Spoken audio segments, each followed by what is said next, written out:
Hello, hello, hello. Welcome to the pool room. David Bradley here. What was that funny noise? So, I need my strong light over here so I can look inside. It's one thing, when they put the pet together and they put the whole, like, kind of like a car thing, they should have put a light inside, but they did not. All right, so this is the second bulletin board pet. I'm going to take the diagnostic thing out. I'm going to put the 6502 back in, I believe. There. 6502 is back in. All right, now it's time to remove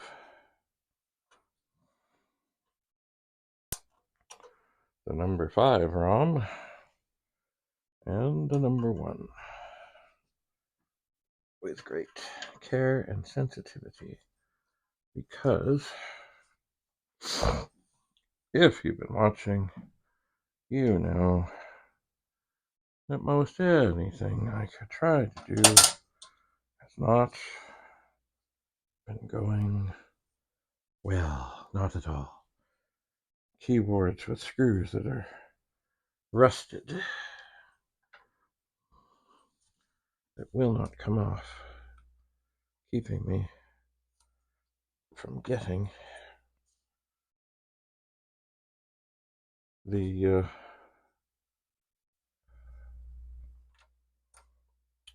getting a keyboard apart.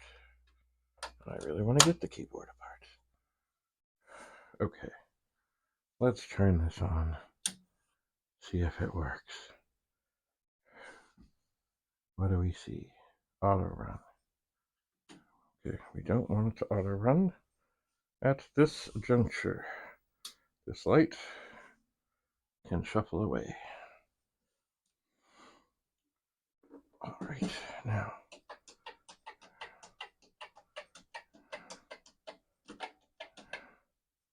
I'm testing the keyboard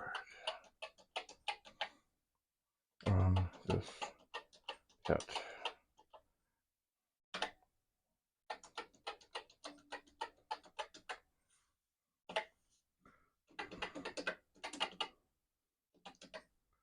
And indeed, every key does seem to be working.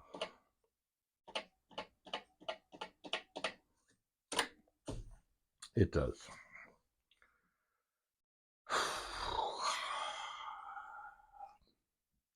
All right, I didn't want to do this. Oh, another thing that started all this is I wanted to put a keyboard into this metal case thing here, and that would be the one that I would send away. That's what I wanted to do. But the keyboard wouldn't fit.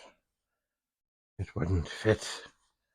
There's a slight difference in the case between metal and ceramic. I'm surprised in some ways. There must have been a tremendous cost saving of some sort with the ceramic case, because of course Commodore made filing cabinets.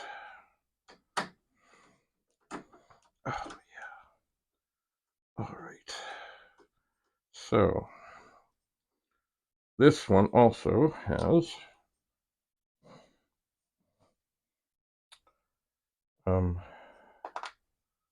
screws. Not screws, nuts, not screws, or screws that have nut heads. 1/4 inch, remember that. You ever have a 2001 pet and you're wondering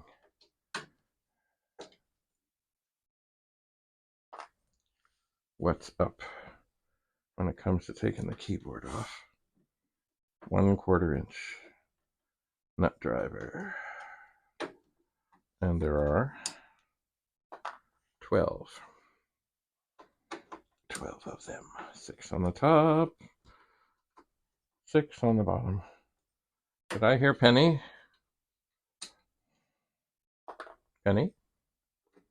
Did I hear you? Maybe I did. Maybe I didn't.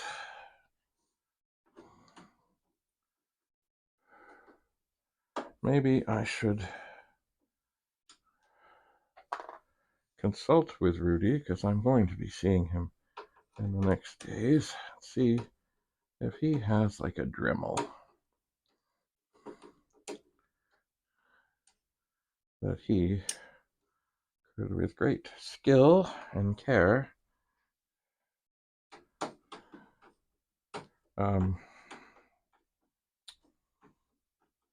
grind those heads off of that keyboard thing safely, so that the board, because that's the whole thing. I mean, we want the whole thing to work, but that board would work and be dandy. That would be dandy.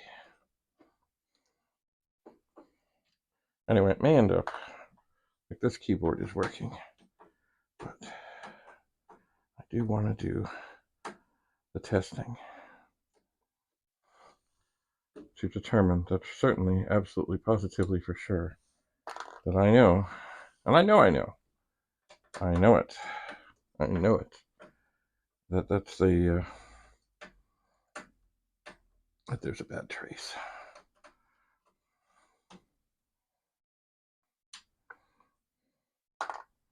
It's got to be. It can't be the wire, because I've changed the wire and it does the same thing. It can't be the pad, because I changed the pad. It's the same little bunch of things. So somewhere on that board, there's got to be some tiny, yes, tiny little trace that is not good.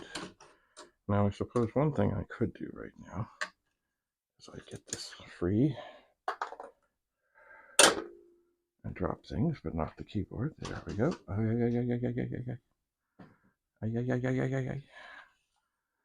See, part of this all started when I went to swap keyboards, and I wanted to put a ceramic one into a metal case.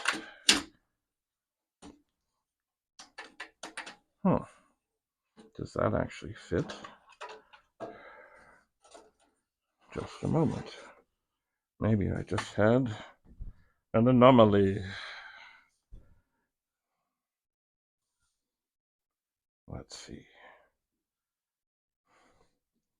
Does this fit? And could it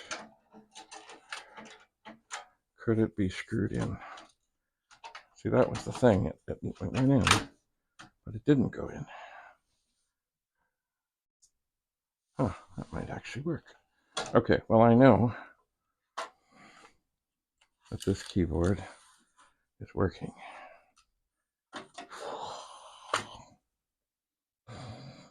I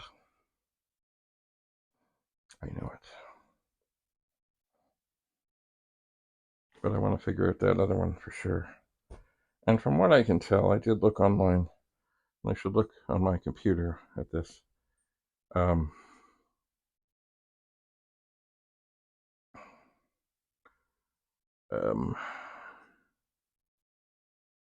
should look. Yes, I should look at the computer. See, there's a keyboard array, and I do believe that the keys that are not working are all part of the same thing. Funny, I've never noticed on this. These have dates. Farben.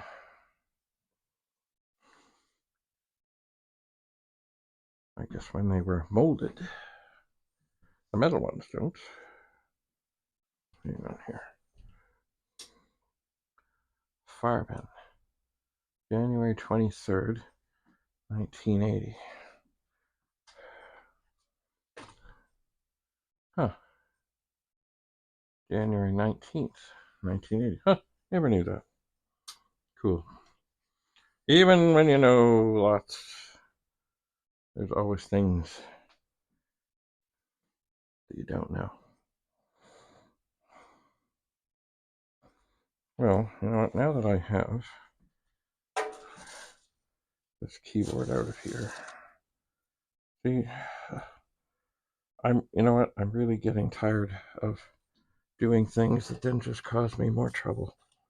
That's what I'm tired of. I really am. So I'm going to try to get this keyboard into this pet. I am. And then I'm going to turn it on. And I'm just going to see. This is the 4016. Yep, there's the keys that don't work.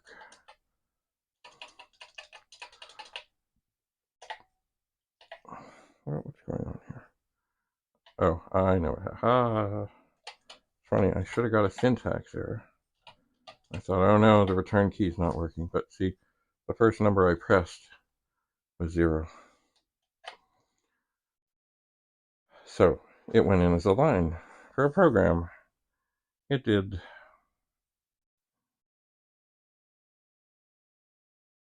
Yeehaw. Oh dear.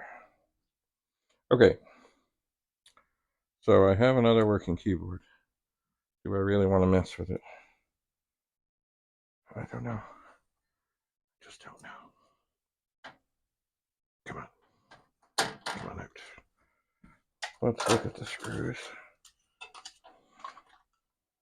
The screws all look fine.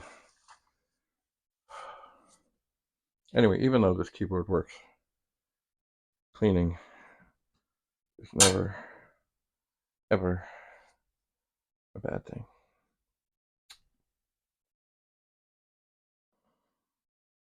It's not.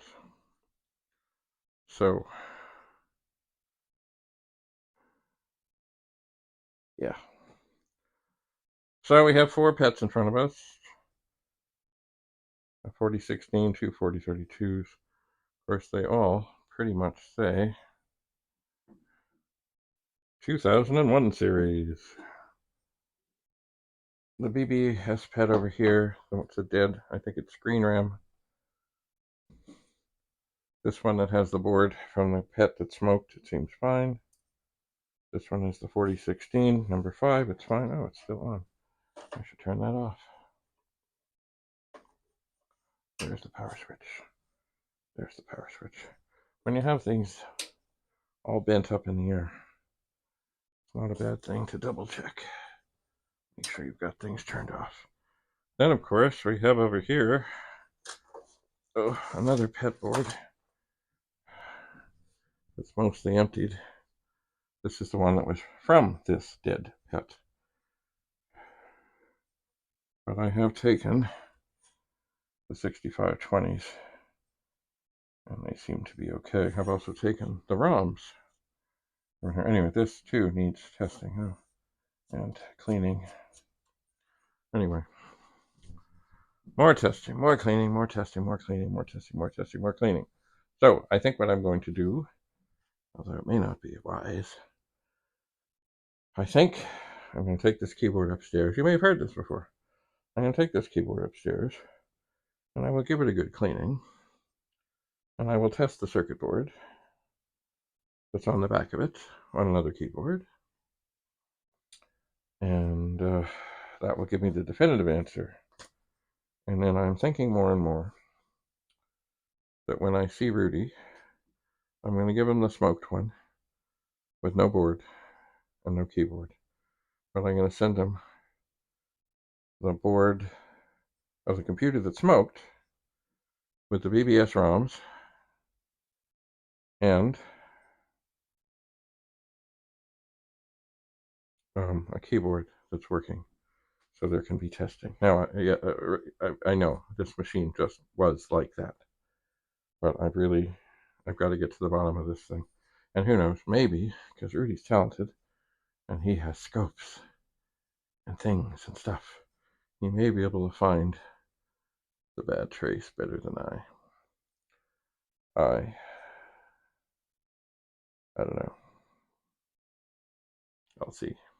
Anyway, all right, time to take this keyboard upstairs and dig in. And maybe I'll call Rudy, see if he has a Dremel. You know, I figure I might actually get a big, thick piece of some kind of plywood stuff to put on top of this. First of all, like, the pool table's a fine thing. I have to measure it, actually. But I do lose stuff around. I bet you if I had a big flat thing on the top, fairly thick, because regular plywood will sink, of course, that I could probably fit maybe 6 pets on one side. Maybe. Certainly 5. And then I could test lots of disk drives over there. Right now on this table, in case you're interested, there are 4 pets. 3 of them have the higher case, they say 2001. One has the skinnier case, it says 4016, and that's the number 5. And over on the far side, there's a 1702. There's 2 1080 Amiga monitors, the ones that say